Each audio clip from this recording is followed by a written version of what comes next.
Saludos y bendiciones. En esta hermosa tarde vamos a continuar con esta hermosa materia, clase número 8.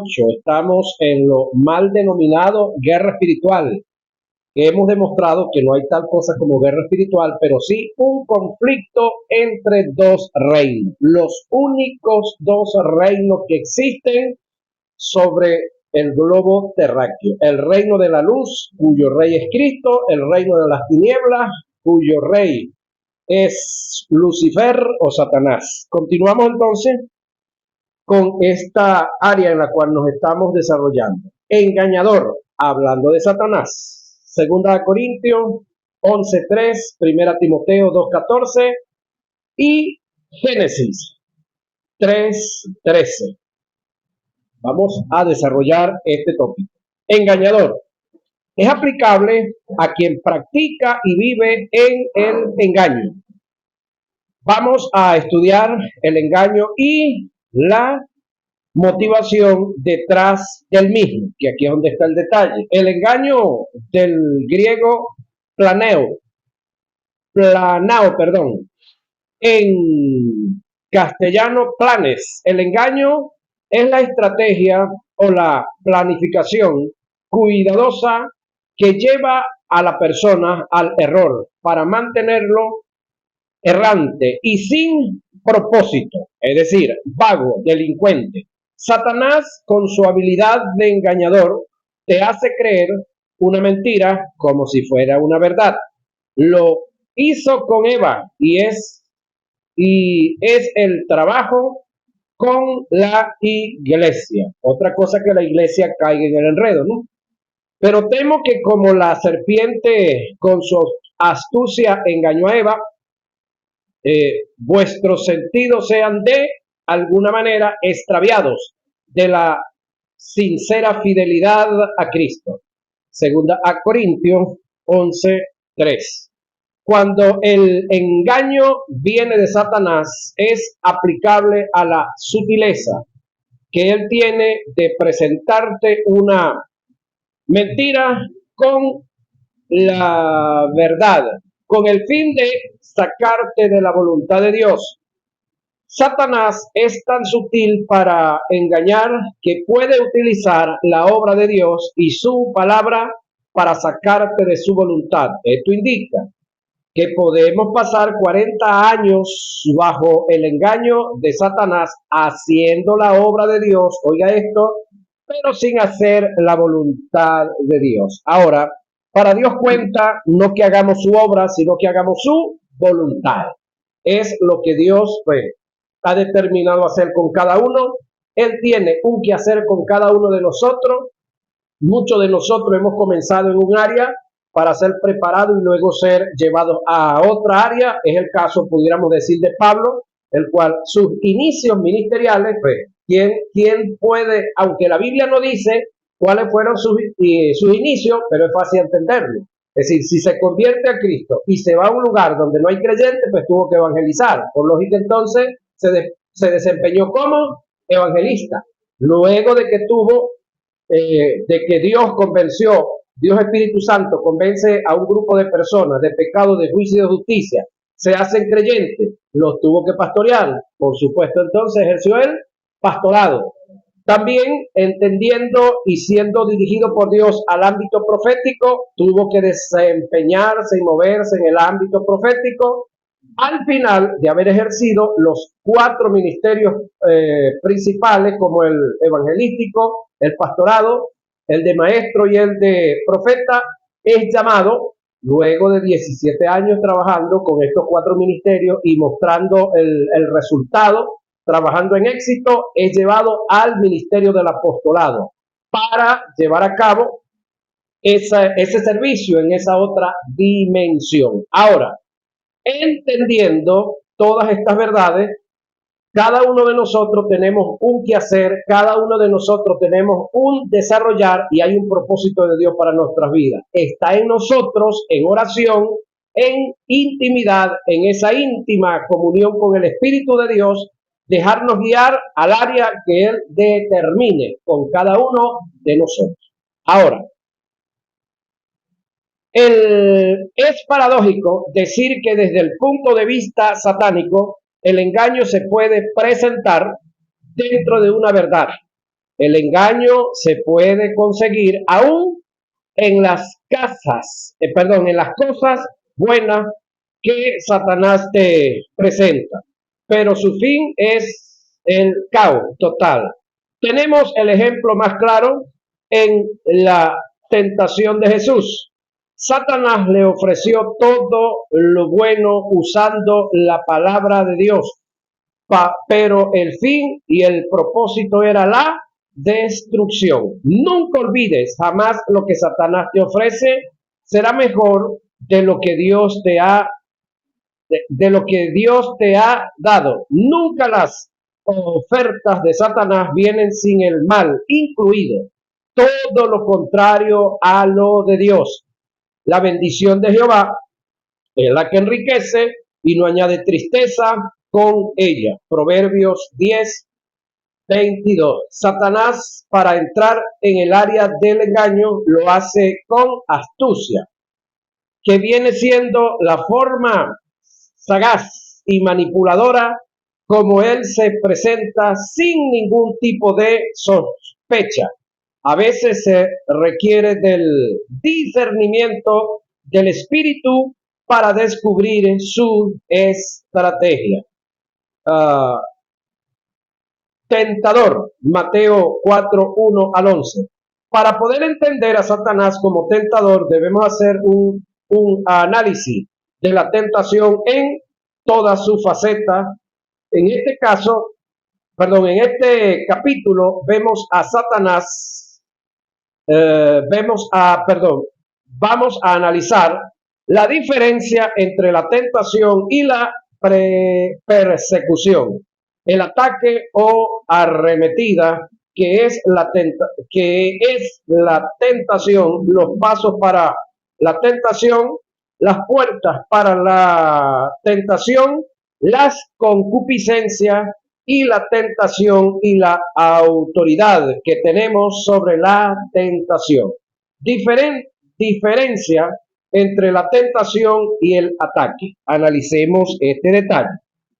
La tentación, cuando se relaciona con Satanás, en su mala naturaleza, son todas las ofertas que el tentador te presenta en el momento de la tentación y que no dejan de ser apetitosas para el alma. Dicha oferta se presentan en tres grandes terrenos que son la inmoralidad sexual, la vanagloria y la vida y el dinero. Ellas vienen con el fin de activar tus concupiscencias con la finalidad de que cedas a ellas en forma desenfrenada y producir daños que muchos de ellos son irremediables. De esto daremos mejores detalles cuando entremos en el tópico que es la tentación.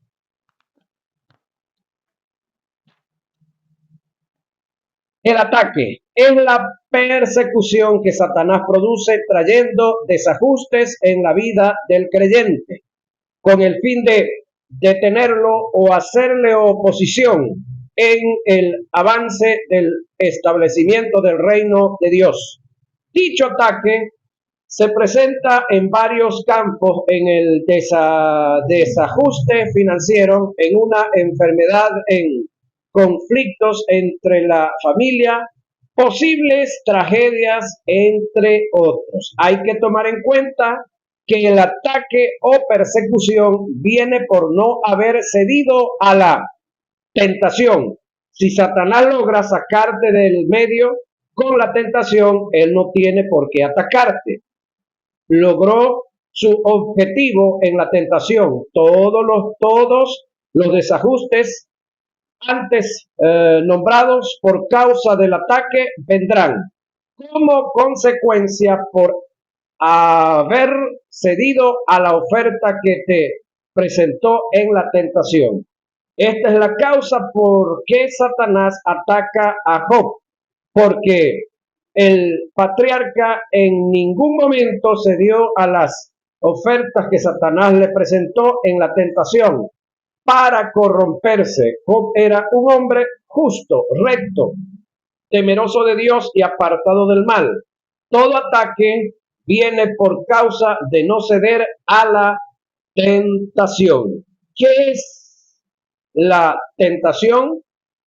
Para el término tentación, en el griego hay dos palabras con diferentes valores, objetivos y aplicaciones. Pasemos a definirlo. Dokimazo. Este término es utilizado para hacer referencia a la prueba que viene de parte de Dios. Nótese, dokimazo.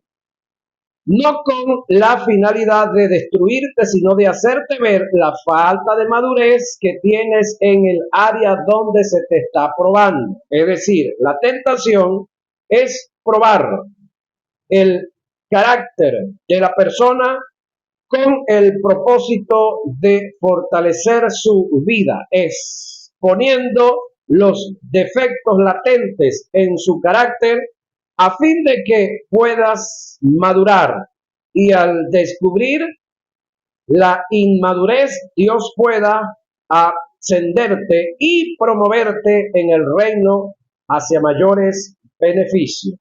Peirazo, este es el término que se utilizó para hacer referencia a la prueba que viene de parte de Satanás. Este tipo de prueba viene con la finalidad de destruirte, acabarte, devorarte, hacerte pedazos. Debemos tomar en cuenta que Dios no utilizó el mal para probar a nadie, ni mete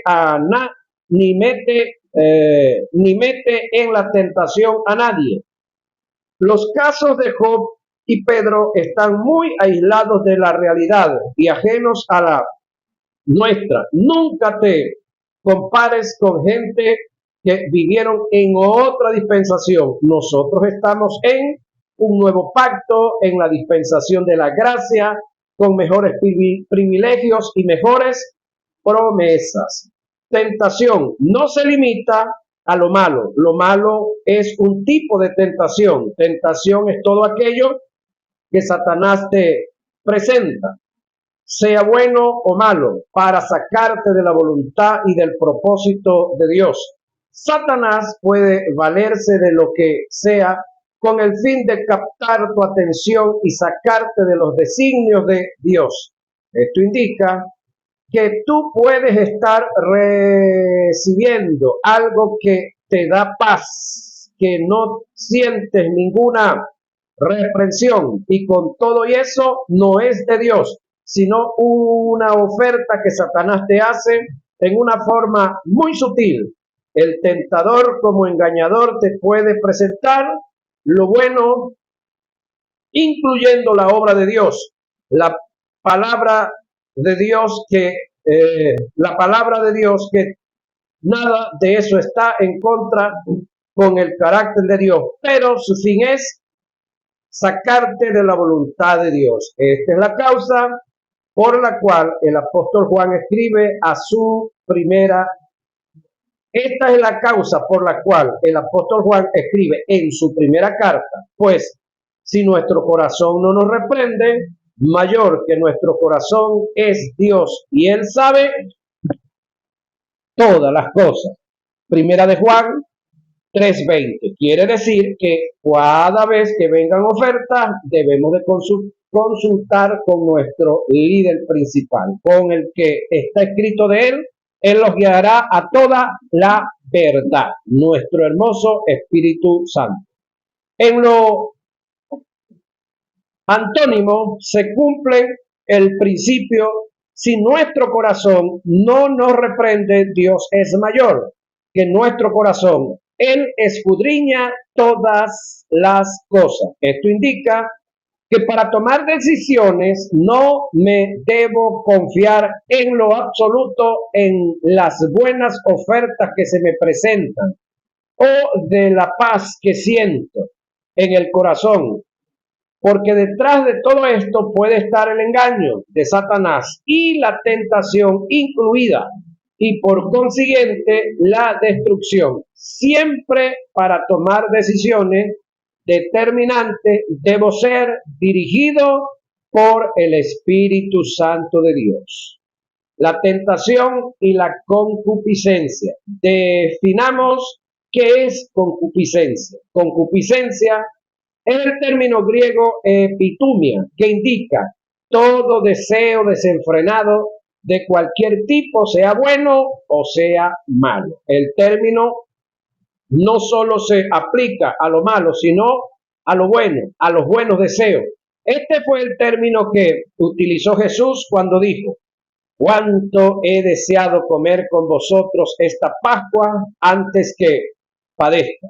Lucas 22:15. El término deseado en este texto es concupiscencia, que está adjudicado a los buenos deseos. Es decir, Jesús en pocas palabras dijo: cuánta concupiscencia tengo de comer esta última Pascua, porque era la última que iba a comer en vida natural, y por supuesto era la última Pascua bajo ese sacerdocio, el sacerdocio de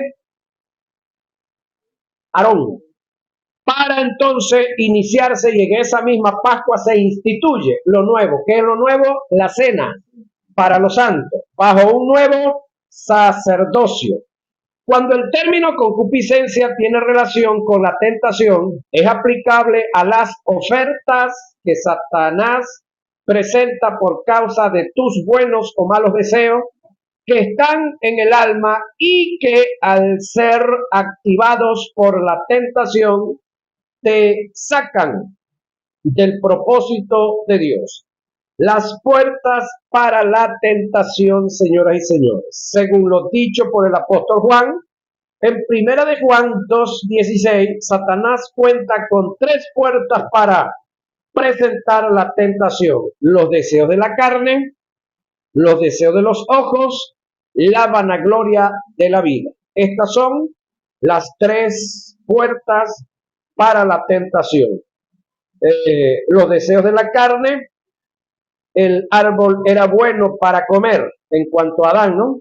Los deseos de los ojos, agradable a los ojos en cuanto a Adán, en Cristo. Si eres hijo de Dios, di a estas piedras que se conviertan en pan. Y le llevó el diablo a un alto monte y le mostró en un momento todos los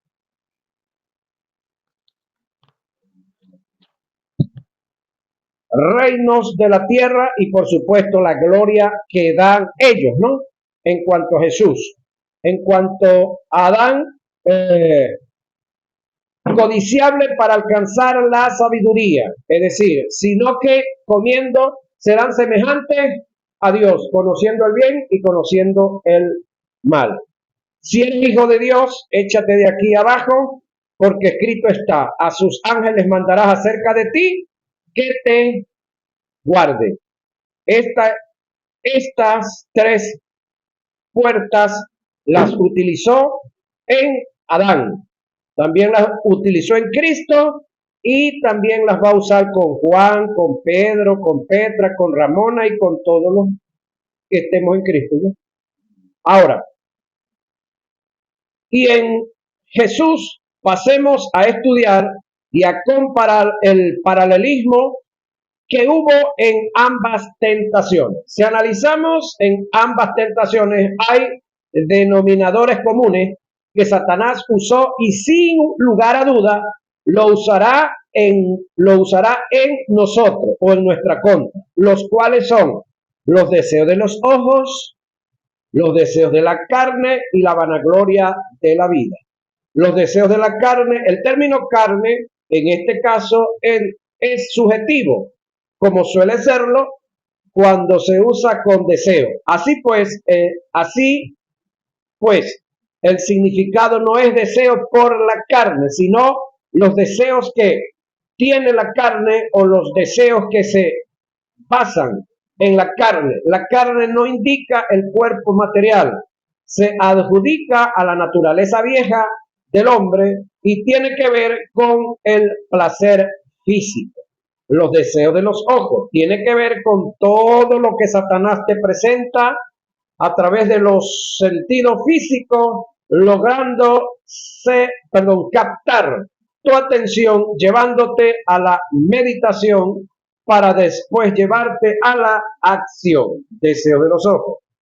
La vanagloria de la vida es todo lo que Satanás te ofrece que te enaltece el ego, haciéndote independiente de Dios. Óigame, el término vanagloria tiene que ver con la jactancia, la arrogancia, la altivez, la prepotencia, la autosuficiencia, la soberbia que te conduce a la independencia. Satanás se va a encargar de presentarte toda la gloria, la forma, el conocimiento, los aplausos, los mejores escenarios, con el fin de alimentarte el ego y de esta forma llevarte a renunciar a Dios y a su gracia. No olvides que el mundo pasa y sus deseos, pero el que hace la voluntad de Dios permanece para siempre. 1 de Juan 2:17. Por esta causa es importante que mantengamos estas puertas cerradas. En cuanto a los deseos de la carne, nunca debemos presentar nuestro cuerpo para darle rienda suelta y a alimentar dichos deseos. En cuanto a los deseos de los ojos, no debemos dejarnos cautivar ni meditar en las ofertas que Satanás nos presenta a través de los sentidos físicos. En cuanto a la vanagloria de la vida, debemos mantener una voluntad quebrantada y humilde ante la presencia de Dios, reconociendo la necesidad que se tiene de Dios y de su gracia, siguiendo estos principios, podemos mantener las puertas cerradas y a Satanás se le será difícil presentar la tentación, sabe que va a errar al blanco, es decir, en ese caso, él pecará contra nosotros, porque manteniéndole las puertas cerradas, lo mantenemos a raya. Alguien dijo que no le estemos cerrando puertas al diablo. ¿Sí? Pareciera paradójico, ¿verdad? Cuando alguien dice, no, que yo ando cerrándole las puertas al diablo. Si usted anda cerrando puertas, compañero, es porque se las tiene abiertas. Entonces, alguien dijo que no le esté cerrando puertas al diablo. ¿Y por qué? Manténgasela cerrada. Ajá, manténgasela cerrada para que no la ande cerrando. Ajá. Los pasos para la tentación. Satanás siempre se vale de 3 pasos para presentar la tentación. 3 puertas y 3 pasos, que son inspección, seducción, invasión. Analicemos cada uno de ellos. Nunca habrá una invasión de parte de Satanás si no se le ha dado lugar a la seducción. Pero nunca habrá una seducción si Satanás en la inspección no haya lugar para la seducción. Importante esto. Inspección, relativo a lo ocular, es el acto de mantenerte vigilado 24 horas al día. Satanás no es omnipresente, de eso estamos súper claros, pero tiene un ejército que nos vigila y le lleva información sobre nosotros, sabe con quién andamos, qué hacemos en relación a lo que leemos, vemos y escuchamos, y de esta forma puede descubrir cuáles son nuestros deseos y anhelos para entrar en el segundo paso, que es la seducción. Satanás conocía la vida de Job, cuáles eran sus bienes y cuántos hijos tenía, debido a la inspección que mantenía sobre él. Lo mismo hace con nosotros. Él registra todos tus movimientos y por causa de lo que expresas, oyes, lees, muchas veces sabe lo que piensa. De modo que Satanás te conoce más de lo que tú te puedes conocer. De una cosa podemos estar seguros: Satanás, como tentador, no duerme ni está jugando. Él sabe lo que hace. Seducción, del griego de leazo, significa atraer, para atrapar. Es el acto de cavar o cebar, como cuando colocas grano tras grano para conducir la gallina al encierro. Es una figura que ilustra lo que Satanás hace al descubrir cuáles son tus deseos a través de la inspección. La seducción es el acto de presentarte pequeñas e inofensivas tentaciones hasta llevarte a la más definitiva de todas. Eso fue lo que abordamos cuando tratamos a Satanás como destructor y devorador. Satanás es sutil en la seducción. Él no produce espanto a fin de asegurarse de que no se le vaya la presa. Satanás en la seducción se mantiene oculto y desapercibido con el fin de que picotees el primer grano, llevándote a lo siguiente hasta conducirte a la trampa mortal. Reitero, mi consejo como maestro: si hasta los momentos has salido ileso de algunas tentaciones y Dios en su misericordia te ha librado de sus consecuencias, no juegues con el pecado, resiste al diablo y a la tentación. No entres en el jugueteo con Satanás. Él no está jugando. Él sabe lo que hace y lo que quiere hacer si lo deja. Invasión. Última acción. Primero inspección, seducción, para luego la invasión. En este caso no tiene que ver con la posesión, sino con el objetivo principal de la tentación, que es la destrucción. El objetivo de Satanás es producir un caos total en la vida del hombre. Ahora, estamos hablando aquí única y exclusivamente de creyentes. Entienda esto, que estoy hablando con creyentes. Nos inspecciona, nos seduce, y aquí la palabra invasión no es poseernos, es acabar con nuestro testimonio, es acabar con nuestra salud, es acabar con nuestra finanza, es acabar con nuestro hogar si se lo dejamos.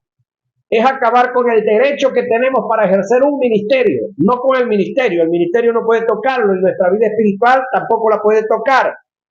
Pero puede acabar con la moral. Entonces, con una moral destruida por andar dando pasos y caer en la seducción, entonces la cosa no va a ser fácil. Satanás puede usar el pecado social y moral, en este caso, para destruir tu familia, el ministerio, la finanza, la salud, la vida, llevándote a la ruina total, de la cual muchos no salieron.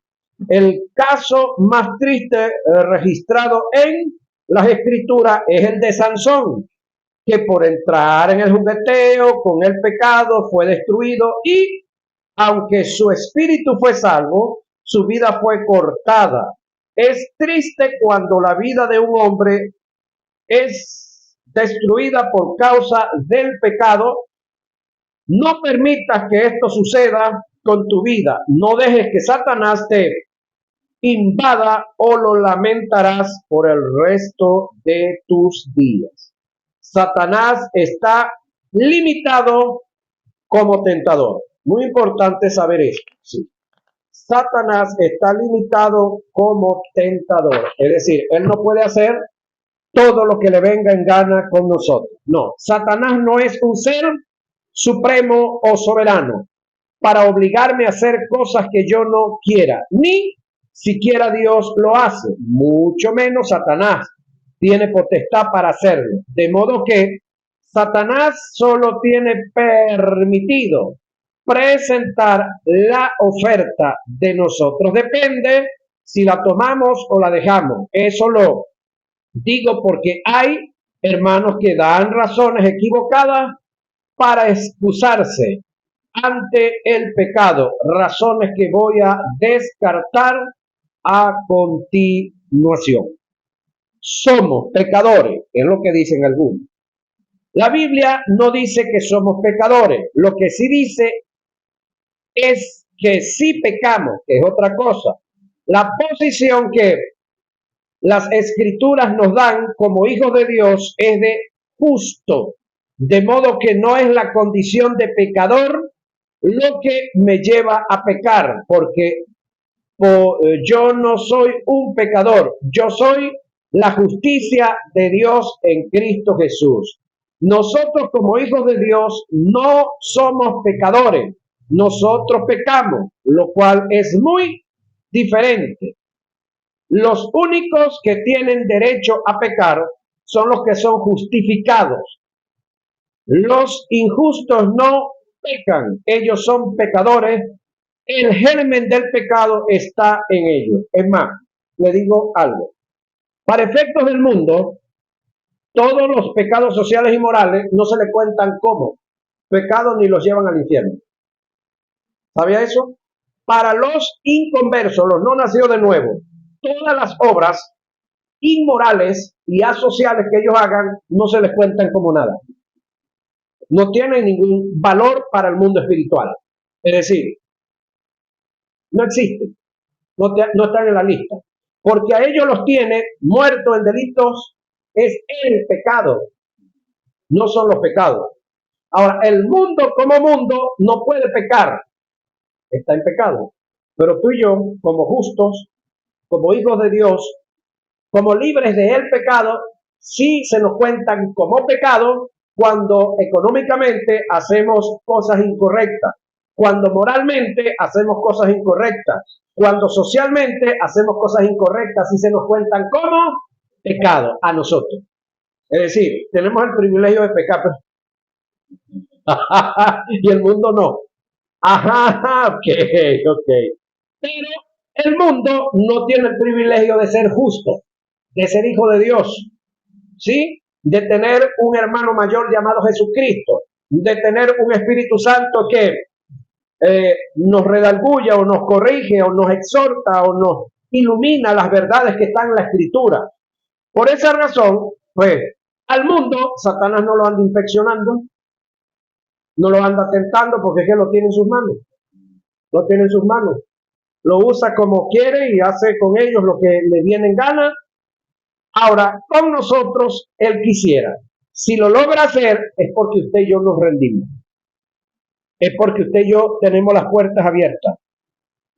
Entonces, la excusa de somos pecadores no cuadra. Esto lo dicen cristianos ignorantes que no saben la posición espiritual que tienen de hijos y de justos. Ahora, otros dicen, somos humanos. Mira esta. No es la condición humana la que nos conduce a pecar, puesto que Cristo en nuestra condición humana no pecó. Por otra parte, los ángeles no eran humanos y pecaron. Entonces no es la condición de humano la que nos lleva a pecar. No pude con la tentación, dicen otros. La Biblia dice que Dios no permite tentación más de lo que podamos resistir. Esto indica que si 1000 tentaciones vienen a diaria a nuestra vida, 1000 tentaciones podemos resistir, porque Dios no dejará que nosotros seamos tentados más de lo que podamos resistir. ¿Tiene eso fundamento bíblico? Sí, 1 Corintios 10:13 dice, como usted lo va a leer en su casa. Me sentí solo y no tenía salida. Esta es la excusa de otro. Me sentí solo. Cuando usted me dice me sentí, me está hablando del espíritu, del alma o de la carne. Me sentí. ¿De dónde viene esa situación? Me sentí. Sentidos físicos del alma, almático, sensual. Me sentí solo, ok. Me sentí solo, está bien, se sintió solo, pero ya va. ¿Nosotros vivimos por los sentidos o vivimos por la fe? Ah, entonces me sentí solo, ¿no? Hablando del Espíritu, Cristo dijo que Él estaría con nosotros todos los días hasta el fin de nuestra vida en la tierra. La Biblia dice que juntamente con la tentación Dios te dará la salida, lo que indica que para toda tentación que venga de Satanás, Dios te ha provisto de los recursos para librarte de ella. ¿Quién te va a librar? Tú mismo, con el recurso que ya tienes. No estamos indefensos, luchando contra la tentación. Recursos tenemos en Dios por el Espíritu Santo, la causa por la cual cedemos ante la tentación y caemos en ella es por nuestra concupiscencia, porque nos gusta el pecado, no tenemos ninguna excusa, vamos a ser sinceros. La pregunta aquí es, ¿el pecado es feo o es sabroso?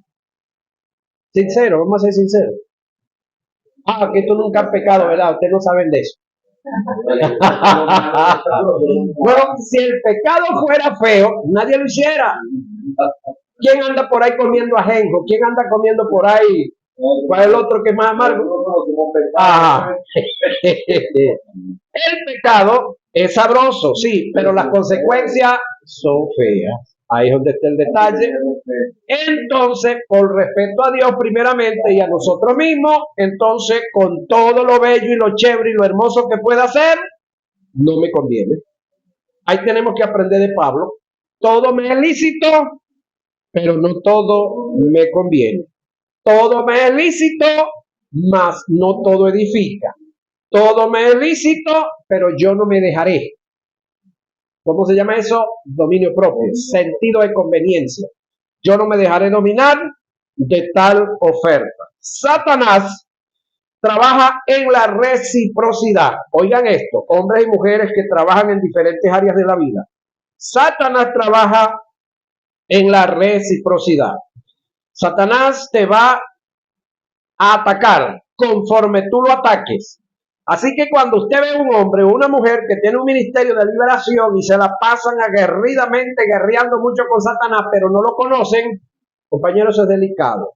Aquí en el argot popular se dice, no se meta al yerbatero si no conoce la hierba. ¿Sí? Ok. Y el que se mete al Redentor, espera la cruz y los clavos. Ahora, si Dios lo llamó a esa área, listo, no hay problema. Pero si usted se metió, un hombre dijo por ahí que el que Dios llama, respalda. Pero los que se infiltran, que se las arreglen como puedan. Ahora, Satanás te va a atacar conforme tú lo ataques. Una verdad paralela a esto es que el peor enemigo que tiene el bombero es el fuego que intenta apagar. Así es Satanás, en el área en la que tú le estás produciendo daños, en esa área él va a venir en tu contra. Si eres el tipo de personas que Dios está usando para restaurar hogares, oiga, cuida el suyo, cuida tu hogar. Si estás restaurando a los adúlteros, cuídate por ahí, cuídate del adulterio. Si eres el hombre que estás trabajando mucho en el área de liberación, en esa área cuídate. Si eres alguien que Dios está usando mucho en el área de las finanzas, ayudando a otros y a otras, cuídate en esa área.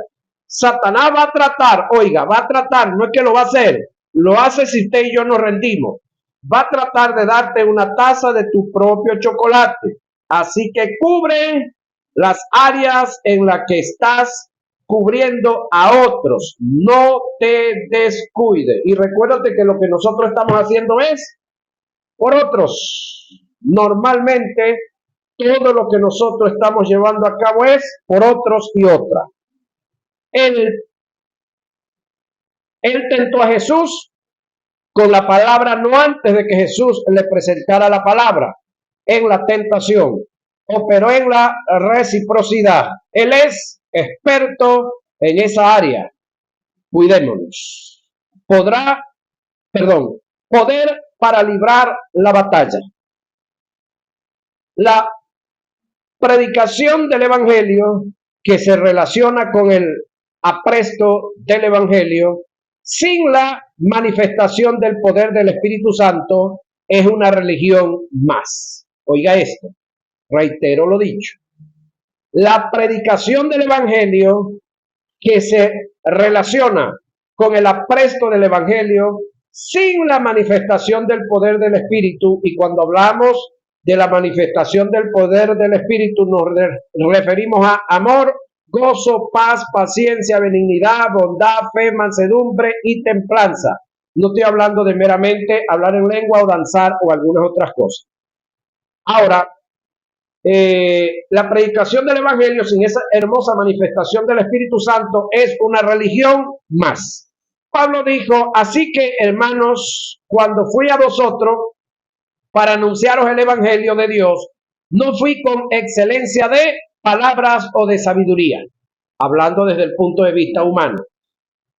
Ni mi palabra, ni mi predicación fue con palabras persuasivas de humana sabiduría, sino con demostración del Espíritu y de poder, para que vuestra fe no esté fundada en la sabiduría de los hombres, sino en el poder de Dios. Jesús le dio mandamientos a sus discípulos a no moverse de Jerusalén hasta que sean investidos del poder desde lo alto. Esto denota la importancia y la necesidad de la manifestación del poder de Dios en el creyente. He aquí yo envío la palabra de mi Padre sobre vosotros, o la promesa, de mi Padre sobre vosotros, pero quedaos vosotros en la ciudad de Jerusalén hasta que seáis investidos de poder desde lo alto. Lucas 24:49. Pero recibiréis poder cuando haya venido sobre vosotros el Espíritu Santo, y me seréis testigos en Jerusalén, en toda Judea, en Samaria y hasta lo último de la tierra. Hechos 1:8. En este punto vamos a analizar la existencia del poder, su fuente, los poderes de Dios, la capacidad de poder con la cual contamos y cómo usar el poder, la existencia del poder, ¿sí? La existencia del poder. Muy importante esta clase que viene, hora de clase, pero la vamos a dejar para la próxima porque ya tenemos 42 minutos.